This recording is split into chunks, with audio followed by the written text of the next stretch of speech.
Welcome to UU News, our newest segment where we talk about the latest and most fascinating current events happening across the universe. I'm Jacqueline. And I'm Sarah. Oldest evidence of Wallacean hominids found in Indonesia. Archaeologists have uncovered a trove of stone tools in Indonesia dated to at least 1.4 million years ago, marking the earliest evidence of humans in the Wallacea region. The discovery reported in Nature suggests early humans, likely Homo erectus, navigated ocean gaps to reach those islands far earlier than previously thought.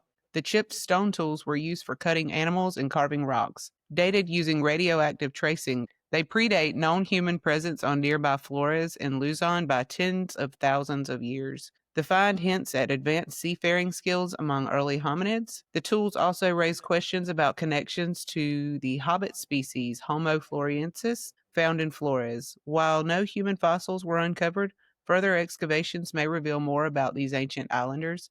This discovery reshapes our understanding of early human migration across the globe. It always comes back to ancient seafaring. Doesn't Say it? it with me. We've It been getting does. around for a long time. Every time. It always We were comes just back in to our ancient boats. seafaring. Every time. We were in our boats. We were in Yeah. our boats. Yeah, we were floating around. Imagine that. What you got? My first story, blocks from the lighthouse of Alexandria recovered from seabed. Ooh. I got this one from heritagedaily.com. Archaeologists have recovered 22 stone blocks from the ancient lighthouse of Alexandria, one of the 7 wonders of the ancient world. The lighthouse, also called the Pharos, was built during the reign of Ptolemy II, so that's 280 to 247 BC, in ancient Egypt's Ptolemaic kingdom. It's my least favorite word, Ptolemaic. It stood at least 100 meters tall, topped by a furnace and mirror visible from miles at sea, as a lighthouse is. Julius Caesar noted its strategic importance in his civil wars, using it to subdue Ptolemy forces in 48 BC. The structure was damaged by earthquakes between AD 956 and 1303, becoming a ruin, with blocks later reused in 1480 for the citadel of Quitbay. In the underwater Pharos project, divers raised items like door lintels, thresholds, base slabs, and a carved Ptolemaic pylon. The team is using digital simulations to reconstruct the lighthouse, providing insights into its construction, structure, and its inevitable collapse. Described as humanity's first skyscraper, it symbolized the era's scientific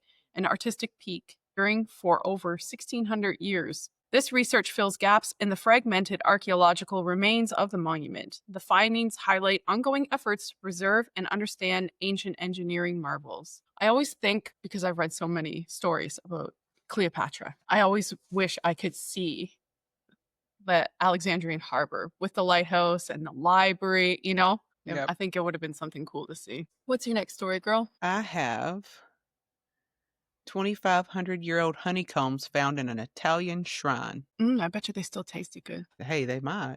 You can find out. I'll be the Might taste die. tester. Might die of dysentery or something like the Oregon Trail.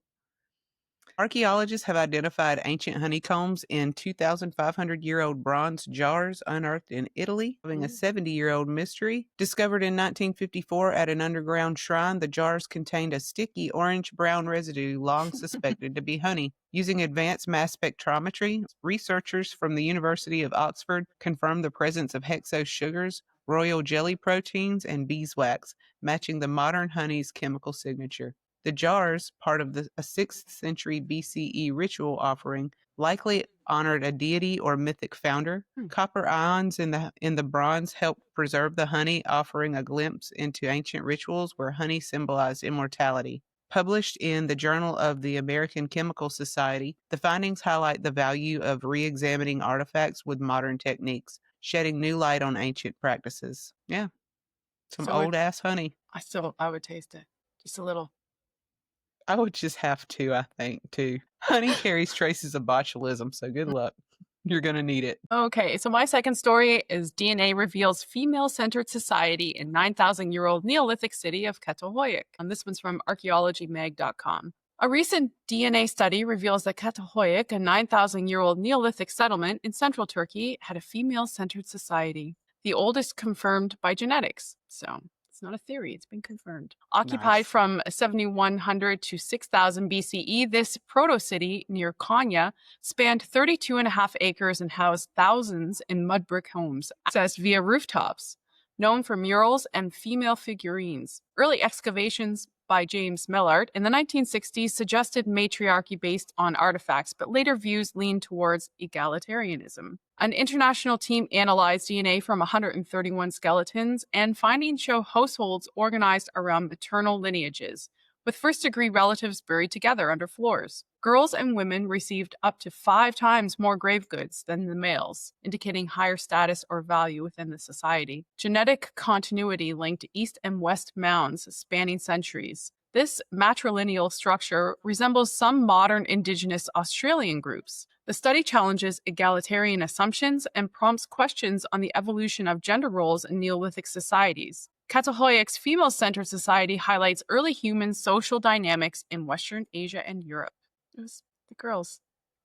Just the girls. Always the power. girls. We were respected once somewhere in time. I am right Just- now. I yeah. respect you. I respect you too. Thank you. And that's all that matters. Twins. We were strong women who didn't need no man. I think Let we the did. record show. We did need them for a few things. Just We saying. did. We always will. Yeah. And they'll always need us. That's true because today. the way that this matrix is set up. So, Yes. The whole proliferation of society. well, that's going to do it for our news this week. Remember, if you have an interesting news story that you would like for us to share, let us know in the comments. And we might just use it on a future news segment. Thanks very much for watching. Have a wonderful week, everyone. Bye. Toodaloo.